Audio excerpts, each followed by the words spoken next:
আসসালামু আলাইকুম।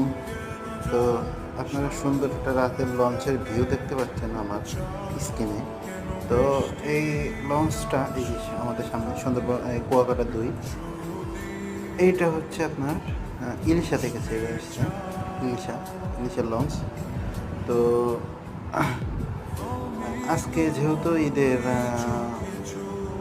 আজকে শুক্রবার, ঈদের পরের শুক্রবারটা পড়ছে।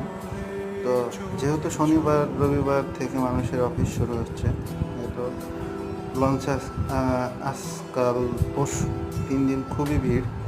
তো দেখছেন পাশাপাশি ৫টা লঞ্চ একসাথে রাতে, খুব সুন্দর দেখা যাচ্ছে। যেহেতু রাতের লঞ্চগুলো, তো লঞ্চের যারা ভ্রমণ করে তারাই একমাত্র জানে যে রাতের লঞ্চটা কত সুন্দর। আপনার নিচে পানি, ওপরে লাইটের একটা সুন্দর একটা মানে এই ইয়েটা